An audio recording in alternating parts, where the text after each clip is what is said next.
So today we are going to start chapter number 7 probability. अभी तक हम लोगों ने मैंने लास्ट चैप्टर फोर्थ चैप्टर पढ़ाया है. फोर्थ के बाद में मैंने स्टार्ट किया 7 चैप्टर प्रोबेबिलिटी. ठीक है. So what is probability.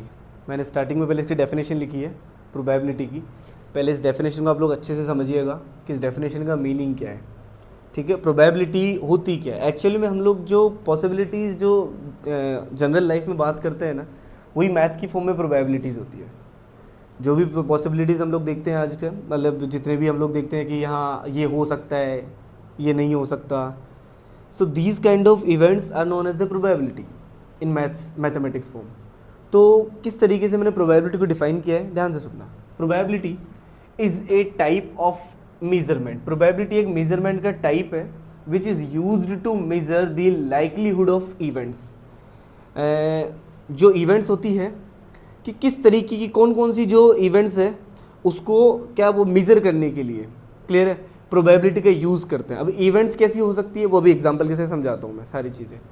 It helps us to express how confident और certain we are that a particular event will occur. Event किसको नाम दिया है यहाँ पे. इवेंट क्या है यहाँ पे, जो इवेंट है ना उसका मतलब है जो हम लोग जिसके बारे में बात कर रहे हैं कि आज ये हो सकता है, आज ये नहीं हो सकता है. ठीक है.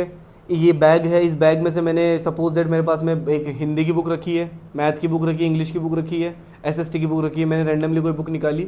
अब तुम लोग गैस कर रहे हो यार इसमें से एसएसटी की बुक बाहर आएगी, ठीक है, मैथ्स की बुक बाहर आएगी, इस तरीके से. तो ये इवेंट होती है, क्लियर है. तो these are known as the event. तो बात किसकी हो रही है यहाँ पे. It help us to express how confident और certain we are that a particular event will occur.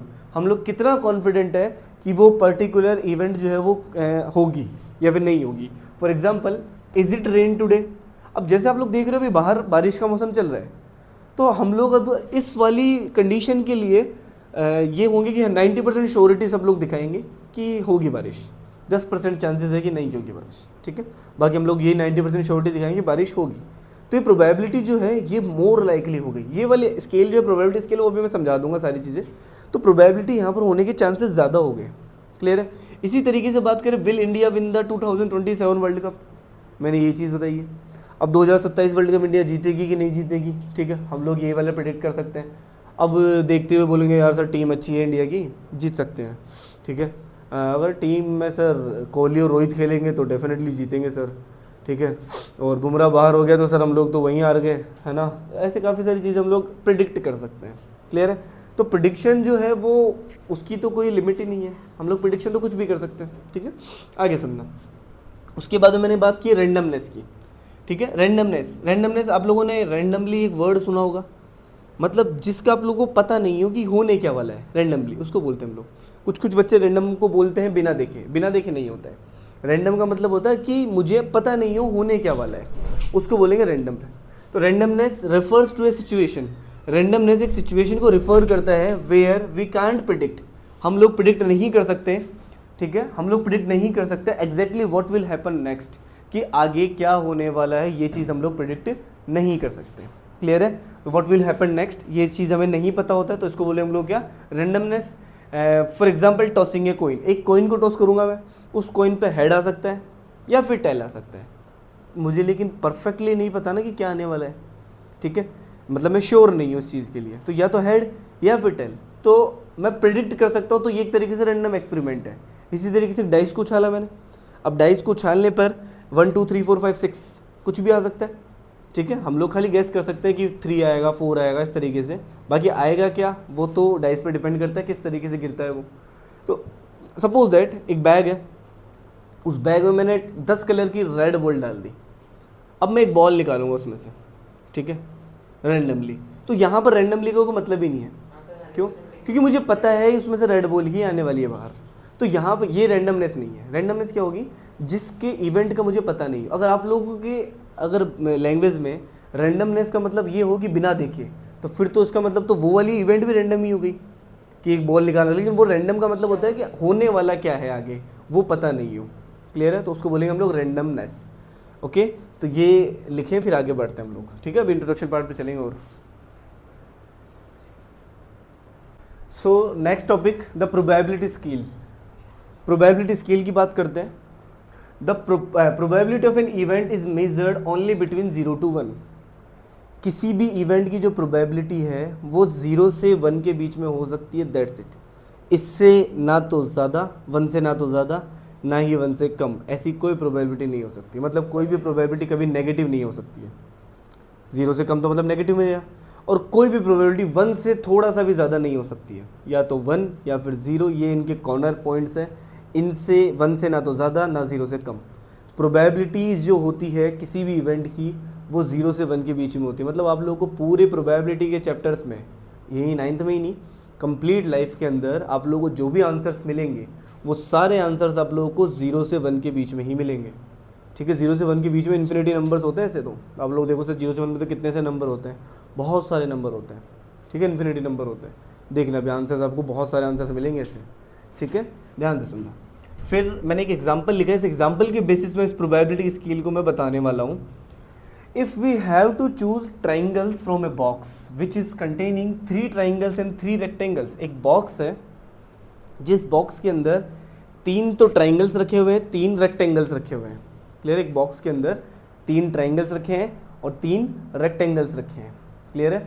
मुझे वहाँ से ट्राइंगल्स को चूज़ करना है, तो उसके बिहाफ पे मैं प्रोबेबिलिटी स्केल बना रहा हूँ। कैसे बनाऊँगा सुनिएगा बात को। सबसे पहले मैं बात करूँगा यहाँ पे इम्पॉसिबल। क्या लिखूँगा? इम्पॉसिबल।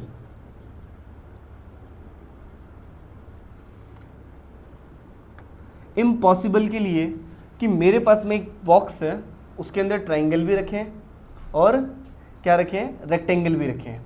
क्लियर? उस बॉक्स के अंदर अब एक काम करो, 3 तो छोड़ो, आप लोग खाली एक दो ट्राइंगल्स एंड रेक्टेंगल्स, उसके अंदर ट्राइंगल्स भी रखे हुए, रेक्टेंगल भी रखे हुए हैं। ठीक है, मुझे चूज़ करना है ट्राइंगल को चूज़ करना है। ओके, उसको आप लोग एग्जाम्पल है, तो मैंने एग्जाम्पल आप लोग 6 ट्राइंगल मान लो, 6 टोटल मान लो कि टोटल मेरे पास में 6 चीज़ें हैं। एक इवेंट अलग बनाऊंगा, दूसरी इवेंट अलग बनाऊंगा, इस तरीके से। इम्पॉसिबल इवेंट के लिए सपोज दैट मेरे पास में ये बॉक्स है, इस बॉक्स के अंदर फिलहाल मैं बात करता हूँ 4 5 6। ये यहाँ से इस बॉक्स के अंदर से मुझे ट्राइंगल चूज़ करना है। ठीक है भाई, मुझे नहीं पता कितने रखे हैं, अभी तो मैंने 6 बना दिए थे इसलिए मैंने तो बोल दिया था, लेकिन मैंने उस बॉक्स में से एक सैंपल निकाल लिया। इसमें से मुझे ट्राइंगल चूज़ करना है। ठीक है, इसमें से ट्राइंगल निकल सकता है क्या बाहर? नहीं निकल सकता। ठीक है, तो इसकी प्रोबेबिलिटी कितनी होगी? 0। ट्राइंगल की प्रोबेबिलिटी कितनी हो गई? 0। तो ऐसी कंडीशन जहाँ पर प्रोबेबिलिटी 0 हो जाए, ठीक है, तो उस कंडीशन के अंदर उसको हम लोग क्या बोलेंगे? Impossible event. क्या बोलेंगे उसको हम लोग? Impossible event. तो यहाँ पर जो प्रोबेबिलिटी हो जाएगी वो कितनी हो जाएगी? 0। यहाँ लिख देना आप लोग जैसे 0, यहाँ लिख दो 0। इसकी प्रोबेबिलिटी क्या होगी? 0। आगे बात करते हैं थोड़ा सा। ओके, यहाँ मैंने एक ट्राइंगल बनाया, इधर एक, फिर ये रेक्टेंगल बना दिया, एक और ट्राइंगल बना देता हूँ मैं, एक रेक्टेंगल बना दिया। ठीक है, ये रेक्टेंगल बना दिया, एक और रेक्टेंगल बना दिया, इस तरह से।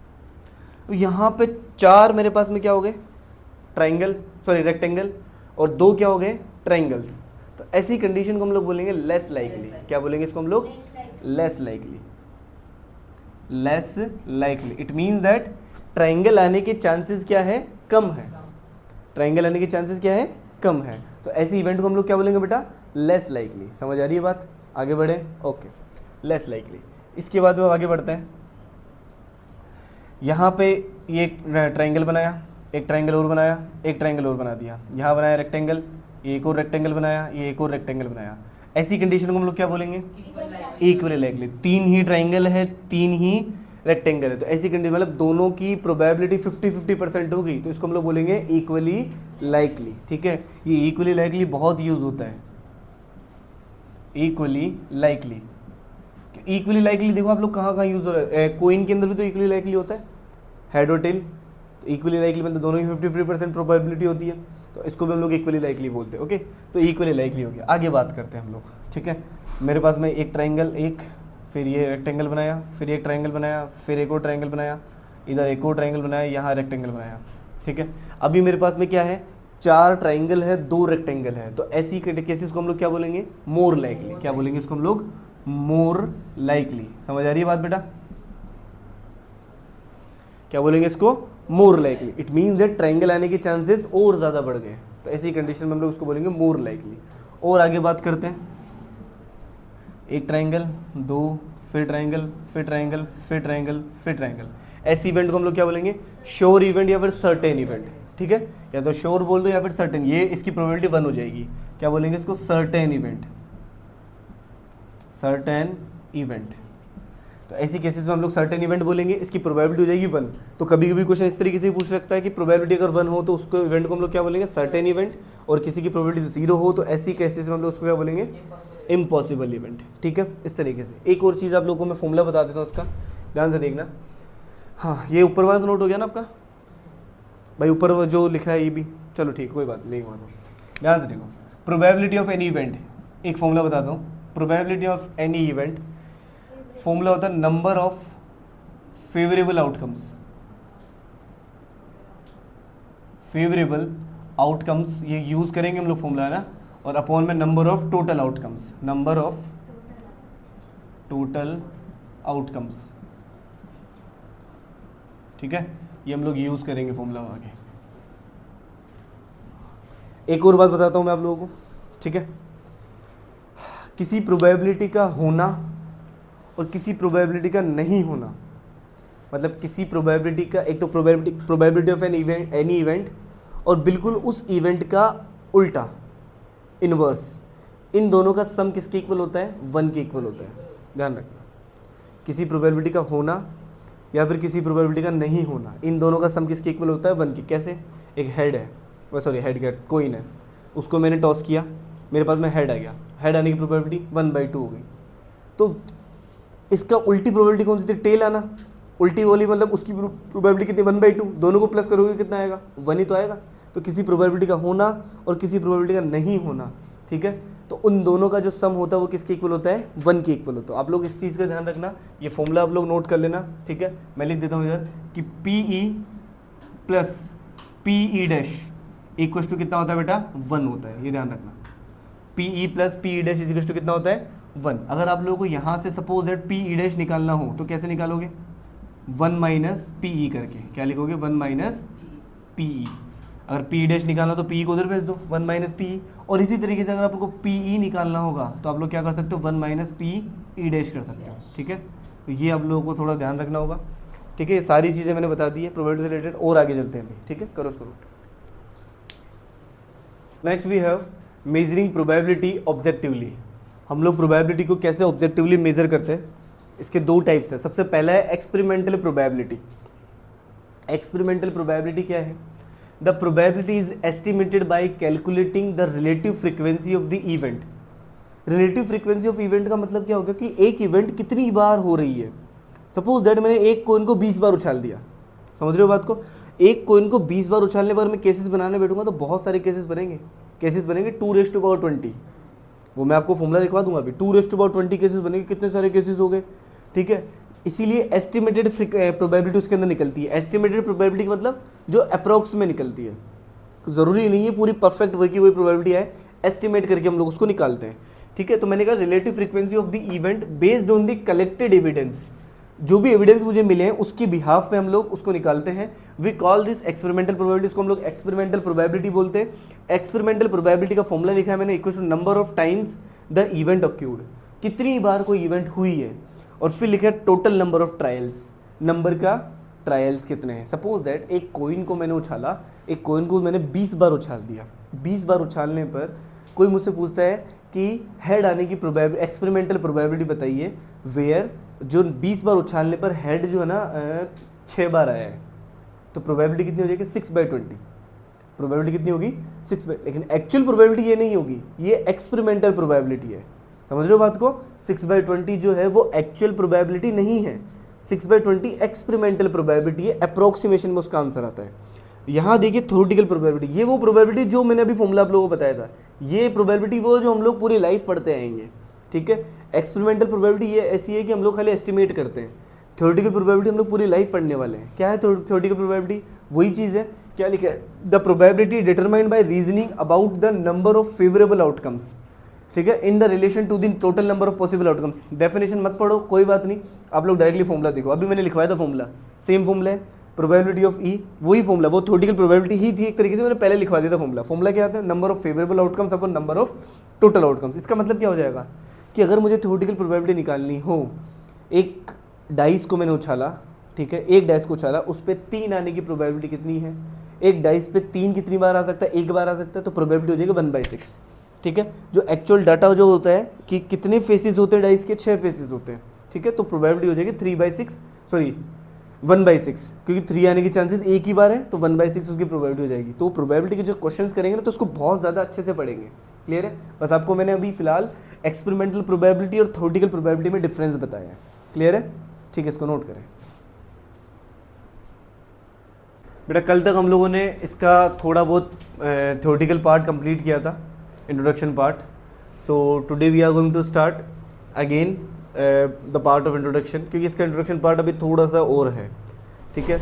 और इंट्रोडक्शन पार्ट ना इसका इतना इंपॉर्टेंट है कि आप लोगों को एक बार इंट्रोडक्शन पार्ट क्लियर हो गया तो बाकी क्वेश्चंस में कहीं प्रॉब्लम नहीं आएगी आप लोगों को। जो हम लोग क्वेश्चंस करेंगे वहाँ पे कोई भी वर्ड जो होगा वो आप लोगों को स्ट्रेंज नहीं लगेगा, ठीक है। जैसे हम लोग किसी वर्ड को देख के अगर स्ट्रेंज सा लगे कि यार ये वर्ड का मतलब क्या है वो क्या नहीं है, वो सारी चीज़ें आप लोगों को नहीं होंगी, ठीक है। ध्यान से सुनना। Population, the collection of all data is known as population. जितना भी डाटा होता है उसका कलेक्शन करना क्या होती है, वो पूरी पॉपुलेशन। पॉपुलेशन का मतलब ये नहीं है लोग, लोगों से मतलब नहीं है। पॉपुलेशन मतलब जितना भी आपके पास में डाटा होता है। जैसे सपोज दैट मैं बोलता हूँ कि ना, एक एग्जांपल देता हूँ आप लोगों को मैं, general example. I have a truck, ठीक है, और उस ट्रक के अंदर वो पूरा ट्रक ना भरा हुआ है ऑरेंजेस से। किससे? ऑरेंजेस। उसके अंदर ऑरेंजेस रखी हुई है, ओके। अब मैं डीलर को ऑरेंजेस सेल करने गया, और सेल करने जाने पे वो डीलर क्या करता, ऐसा तो नहीं है सारी ऑरेंजेस वो पूरे ट्रक के अंदर भरी हुई सारी ऑरेंजेस चेक कर लेगा, पॉसिबल नहीं है। पूरा ट्रक कितना बड़ा होता है, तो सारी ऑरेंजेस चेक करना उसके लिए पॉसिबल नहीं है, ठीक है। वो क्या करेगा, वो अपने अकॉर्डिंग डिसाइड करेगा। वो बोलता है कि मैं ना इसमें से 20 ऑरेंजेस निकाल के चेक करूँगा। अगर वो 20 की 20 ऑरेंजेस सही आती है, एक भी ख़राब नहीं आती है, इट मीन्स दैट मैं इस ट्रक को पास कर दूंगा। ये सारा ट्रक के अंदर ऑरेंजेस जो है वो मैं ख़रीद लूँगा, पूरा ट्रक ही खरीद लूँगा ऑरेंजेस सहित, ठीक है। मैं मतलब ऑरेंजेस का ट्रक, मतलब जितने ऑरेंजेस वो सारी खरीद लूँगा मैं इसके अंदर से। लेकिन अगर 20 में से एक भी ख़राब आती है तो मतलब मैं इसको फेल कर दूंगा। इट मीन्स दैट और भी ऑरेंजेस ख़राब होंगी तो मैं फिर नहीं खरीदूंगा। तो जितनी भी ऑरेंजेस उस ट्रक के अंदर है वो सारी क्या हो गई, पॉपुलेशन हो गई। सारी क्या हो गई, पॉपुलेशन। और जो उसमें से वो 20 निकाल कर चेक कर रहा है ना, वो क्या हो जाएगा, सैंपल। वो क्या हो जाएगा, उसका सैंपल। समझ आ रही है बात? ठीक है। जैसे हम लोग ब्लड का सैंपल देते हैं अपना, ठीक है। अब हमारे ब्लड के अंदर पूरा घुला हुआ है क्या, मतलब कौन सी बीमारी है कौन सी नहीं है, ठीक है। वो डॉक्टर कैसे पता लगाएगा? ऐसा तो नहीं पूरा खून सारा का सारा निकाल के चेक करेगा, हल्के से वहाँ से बिल्कुल आप लोग का ब्लड निकालेगा, ब्लड में से सैंपल लेगा, उस सैंपल से चेक करेगा और उसी बिहाफ पे बताएगा कि आपकी बॉडी के अंदर ये बीमारी है। क्लियर है? तो जितनी भी प्रोबेबिलिटीज़ है जो लार्ज स्केल पर चलती है वो हम लोग उसके अंदर सैंपल का यूज़ करते हैं। क्लियर है? ध्यान से सुनना। तो पॉपुलेशन के लिए मैं एग्जांपल लेता हूँ, like for example to choose 50 students among a group of 500 students, ठीक है। एक सेकंड रुकना, इन दोनों का एग्जाम्पल सेम लिखना, या फिर आप लोग लिख दो जैसे ए ग्रुप ऑफ 500 स्टूडेंट में से पॉपुलेशन, फिर ये जो है ना 50 स्टूडेंट, ये आप लोग सैंपल में लिखना है ना। आप लोगों ने लिखा ए ग्रुप ऑफ 500 स्टूडेंट्स, ठीक है। फिर सेकंड एग्जाम्पल लिख दिया मैंने, ए ट्रक ऑफ ऑरेंजेस, ठीक है। या फिर ट्रक फिल्ड बाय या लोडेड बाय ऑरेंजेस, इस तरीके से। समझ आएगी बात? अब इसी के एग्जांपल मैं सैंपल के अंदर लिख रहा हूं फर्स्ट नंबर पे, to choose 50 students among 500 students. 500 में से 50 स्टूडेंट्स को चूज़ करना, ये क्या हो जाएगा, एक सैंपल हो जाएगा। कितने? 50 स्टूडेंट। क्लियर है? इसी तरीके से टू चूज 10 और 20 etc oranges from among the whole truck, या फिर among all लिख दो खाली, इनफ है। पूरे ट्रक के अंदर जितनी भी ऑरेंजेस है उनमें से 50, 10 या 20 को चूज़ कर लेना, या फिर 500 में से 50 स्टूडेंट को चूज़ कर लेना। ये हो जाएगा सैंपल। पॉपुलेशन क्या है, जितनी भी चीज़ें हैं वो सब पॉपुलेशन के अंदर इंक्लूड होगी। क्लियर है? आगे बात करते हैं, इसको करें नोट। आगे बात करते हैं बेटा, वी हैव सैंपल स्पेस। लिखा हुआ क्या, the list of all possible outcomes where each possible outcome is called an element of the sample space, it is denoted by NS. ध्यान से सुनना बेटा बात को, ये जो इसकी डेफिनेशन है सैंपल स्पेस की वो इतना ही है, the list of all possible outcomes, बस। फिर उसके बाद में क्या लिखा, where each possible outcomes is called an element. जो हर पॉसिबल आउटकम होता है ना, जो भी आता है उसको बोलते हैं एलिमेंट ऑफ सैंपल स्पेस। ठीक है, वैसे तो इसकी डेफिनेशन इतनी आएगी, the list of all possible outcomes is known as the sample space. और उसके बाद में लिखा, where each possible outcome is called an element of the sample space, it is denoted by NS. कैसे डिनोट करेंगे, NS. कोई बोले sir नहीं एसएस से लिखना है, कोई बात नहीं, एसएस लिख दो सैंपल स्पेसेस जैसा। और आप लोगों को वर्ड में लिखना सैंपल स्पेस, वो भी लिख सकते हो। ठीक है, आगे क्या लिखा, no outcome should be listed more than once. कोई भी आउटकम जो है एक से ज़्यादा बार नहीं आएगा। आर यू गेटिंग इट बेटा? एक से ज़्यादा बार कोई भी आउटकम नहीं मिलना चाहिए आप लोगों को। जैसे आप लोगों ने कोई भी एक चीज़ लिख दी, एच लिख दिया, किसी कॉइन के लिए हेडेड लिख दिया, तो वापस से हेडेड नहीं लिखना है। क्लियर है? अब ध्यान से सुनना, सैंपल स्पेस का एग्जाम्पल बना रहा हूँ मैंने लिखा सबसे पहले टॉसिंग ए कॉइन। एक कॉइन को टॉस करना, तो एक कॉइन को टॉस करने के लिए मेरे पास में सैंपल स्पेसेस क्या बनेंगे बेटा, सैंपल स्पेसेस क्या बन जाएंगे, क्या बनेगा, या तो हेड आएगा या फिर टेल आएगा। ये सेट का साइन होता है, इसी सेट के साइन को लगा के आप लोग ये वाले लिखेंगे सैंपल स्पेस। ठीक है, या तो हेड आएगा या फिर टेल आएगा। आगे बात करते हैं, टॉसिंग ए डाइस, या फिर डाई लिख दो, है ना। तो इसके लिए सैंपल स्पेस आप लोग सैंपल स्पेस, और आप लोग है ना सैंपल स्पेस के अंदर वो जो एनएस है ना, वहाँ पे इसका मतलब सैंपल साइज, वो कितने आ रहे एलिमेंट, 2 एलिमेंट आ रहे हैं इसमें, है ना। नंबर ऑफ सैंपल स्पेस मतलब नंबर, इसमें नंबर ऑफ एलिमेंट आ रहे हैं in sample space is two कितना 2। यहाँ बात करते हैं sample space tossing a dice, तो कितना आ जाएगा, वही 1 2 3 4 5 6। गेटिंग इट बेटा? तो ये मेरे पास में इसके जो एलिमेंट आएंगे, कितने एलिमेंट आ रहे हैं, 6 एलिमेंट आ रहे हैं। क्लियर है? तो टॉसिंग ए डाइस हो गया। आगे बात करते हैं, एक और एग्जांपल लेते हैं, टॉसिंग ए कॉइन 3 टाइम्स। एक कॉइन को मैं कितनी बार उछाल रहा हूँ बेटा, 3 बार उछाल रहा हूँ। चलो पहले 2 बार उछालते हैं, 3 बार भी उछाल लेंगे, 2 टाइम्स। एक कॉइन को 2 बार उछालते हैं, 2 बार उछालने पे जो सैंपल स्पेसेस बनेंगे, सैंपल स्पेसेस, सैंपल स्पेस क्या बन रहा है भाई, एक बार उछाला, 2 बार, एक कॉइन को 2 बार उछालो, 2 कॉइन को 1 बार उछालो, बात एक ही है। क्लियर है? एक कॉइन को 2 बार उछालो या फिर 2 कॉइन को 1 बार उछालो, बात एक ही है। सपोज दोनों कॉइन को आपने उछाला, इधर आया हेड, इधर आया टेल, हो सकता है इधर टेल इधर हेड, हो सकता है इधर टेल इधर भी टेल, हो सकता है इधर हेड इधर भी हेड, कुछ नहीं बताना ऐसे। तो आप लोग ऐसे तो कंफ्यूज हो जाओगे। तो आप लोग ऐसे लाइन बाई बनाना, सबसे पहले हेडेड बना दो, फिर ये वाला चेंज कर दो एच टी, फिर इसको इधर ले लो, टी इधर ले लो, एच इधर ले लो, टी एच, और फिर लास्ट में टी टी लिख दो। ठीक है, अब एलिमेंट कितने बनेंगे आप लोग को ये पता लगाने के लिए एक फॉर्मूला होता है, ध्यान से सुनना, कि कितने सैंपल स्पेसेस मतलब कितने एलिमेंट आएंगे। तो ध्यान से सुनना, number of element in A sample space, या फिर इन ए सैंपल स्पेस, हाँ ठीक है। लेकिन ये ना सबके लिए मत करना, कुछ कुछ जो आई मीन जैसे कोइन हो गया, डाइस हो गया, उनके लिए ये आई मीन होगा, क्यूब हो गया, उनके लिए ये फॉर्मूला जो होगा वो एकदम बिल्कुल परफेक्ट होगा। कैसे, number of element of a sample space is equals to, आप लोग क्या लिखोगे, नंबर ऑफ फेसेस की पावर n। समझाता हूं मैं इस फॉर्मूले को। सपोज दैट एक कोइन है, ठीक है, एक सेकंड ना, नंबर ऑफ फेसेस की पावर, हाँ ठीक है, एक कोइन है, कोइन के ऊपर कितने फेस होते हैं, 2 फेसेस होते हैं। क्लियर है? तो फॉर्मूला बन गया 2 की पावर n। 2 की पावर n क्या है, नंबर ऑफ ट्रायल, कितनी बार मैं उसका ट्रायल कर रहा हूँ, मतलब कितनी बार उछाल रहा हूँ उसको मैं। क्लियर है? अगर n की वैल्यू मतलब एक बार उछाला है तो केस कितने बन रहे हैं, 2। बट 2 की पावर 1 कितने केस हो गए 2, ये देखो 2 केसेस बन रहे थे HOT एक बार उछालने पे। अगर उसी कोन को मैं 2 बार उछालता हूँ तो 2 की पावर कितना हो गया 2, कितने केसेस बनेंगे 4 केसेस बनेंगे, 1 2 3 4 बन गए 4 केसेस। इसी तरीके से अगर उसी कोन को मैं 3 बार उछालता हूँ तो 2 की पावर कितना हो गया 3, कितने केसेस बनेंगे 8 केसेस बनेंगे। समझ आ रही है बात। इसी तरीके से डाइस की बात करते हैं, क्लियर है। एक बार डाइस को उछालूंगा 6 की पावर कितना हो गया 1, कितने केसेस बनेंगे 6 केसेस, 1 2 3 4 5 6। इसी तरीके से डैश को 2 बार उछाला तो 6 की पावर कितना हो गया 2, 36 केसेस बनेंगे। समझ आ रही है बात। तो ये फॉर्मूला आप लोग ध्यान रखना। आगे बात करते हैं सैम्पल इवेंट्स पे।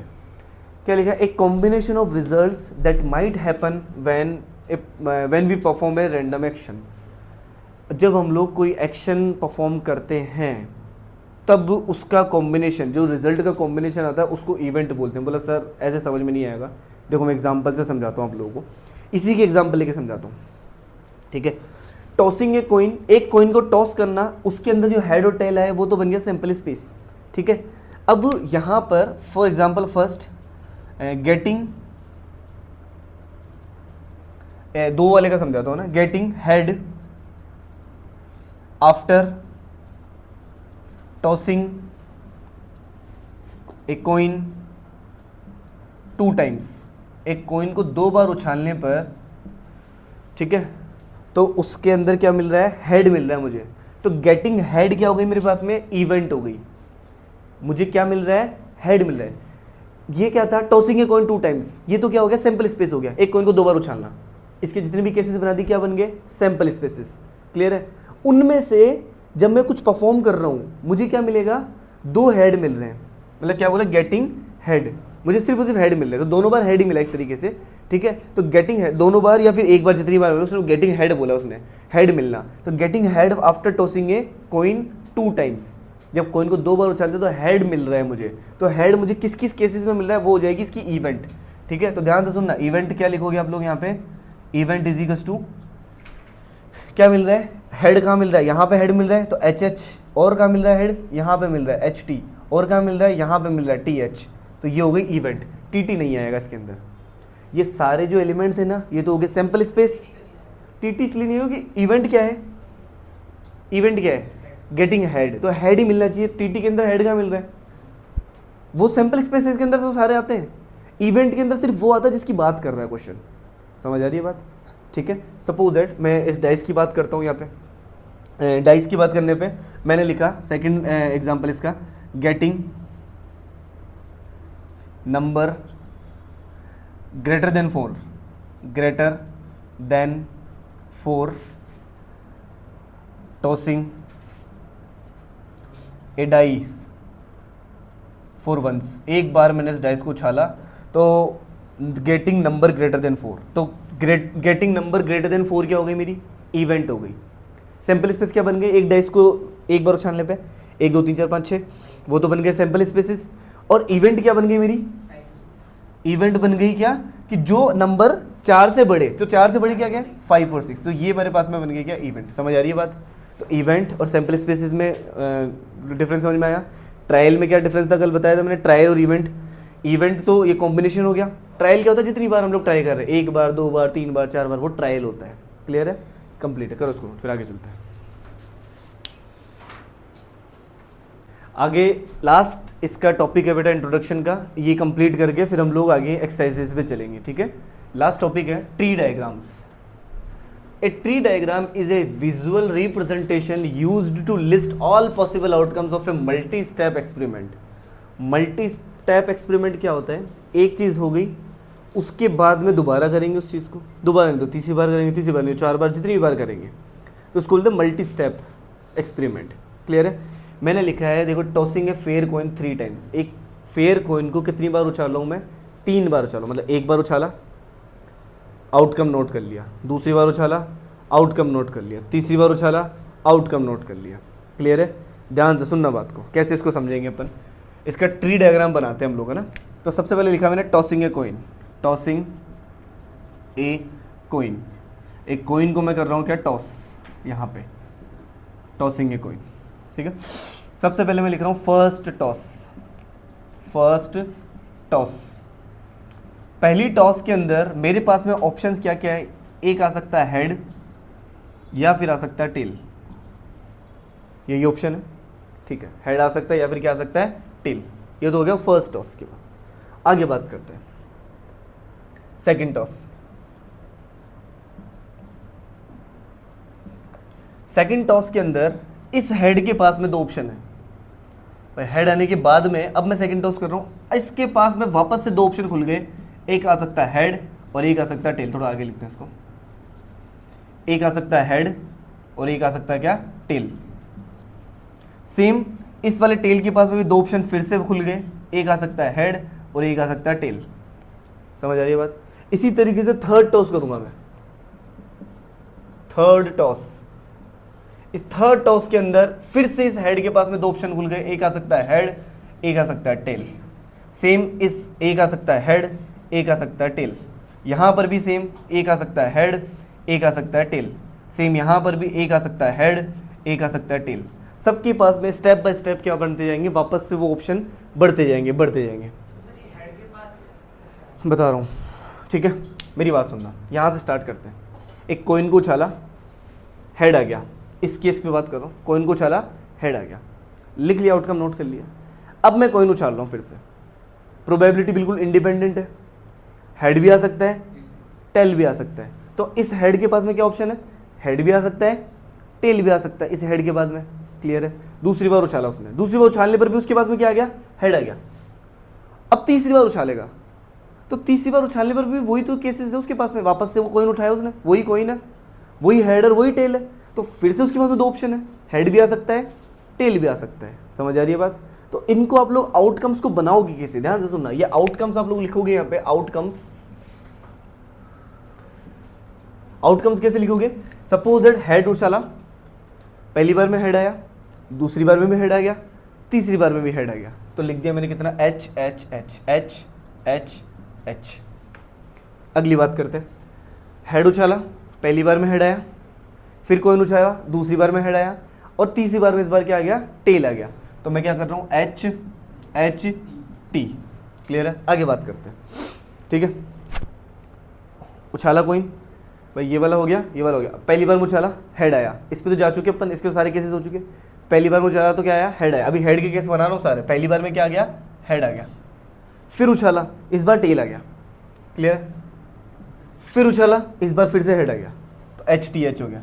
मैं इसको समझा दूंगा, इस पैटर्न को भी मैं। फिर बात करते हैं, फिर से उछाला उसने, फिर से हेड ही आया था। दूसरी बार उछाला, टेल आ गया। तीसरी बार उछाला, फिर से टेल आ गया, एच टी टी बन गई। क्लियर है। इस तरीके से हो सकता है। आगे बात करते हैं। यहाँ पे पहली बार उछाला, क्या आ गया, टेल आ गया। दूसरी बार उछाला, हेड आ गया। क्लियर है, कोई इशू नहीं है। फिर हेड उछाला, फिर से हेड आ गया हो, ये भी हो सकता है ना। अभी तो मैं इसको बना रहा हूँ, बाकी इनको मैं इजी वे में बनाना सिखा दूंगा आप लोगों को ना। तो मैंने क्या लिखा, टी एच और फिर से एच।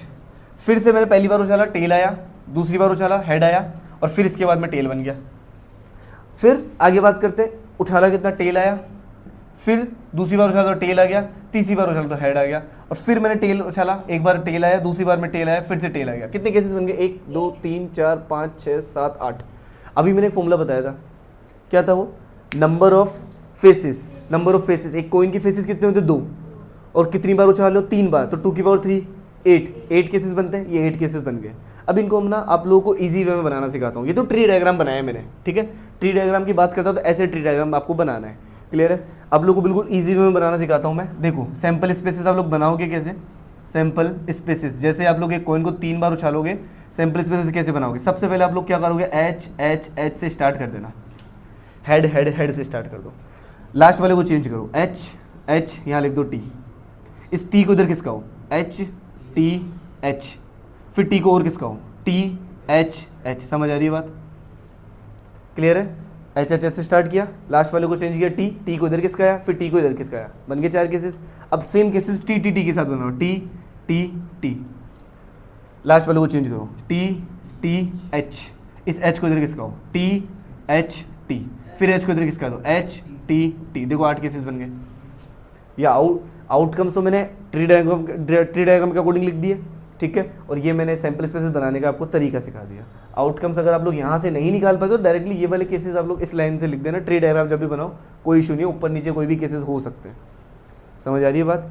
इस तरीके से ट्री डायग्राम का कॉन्सेप्ट है। क्लियर है। इंट्रोडक्शन पार्ट कंप्लीट आप लोगों का। अब हम लोग इसके एक्सरसाइज पे स्टार्ट करेंगे, ठीक है। करो उसको नोट।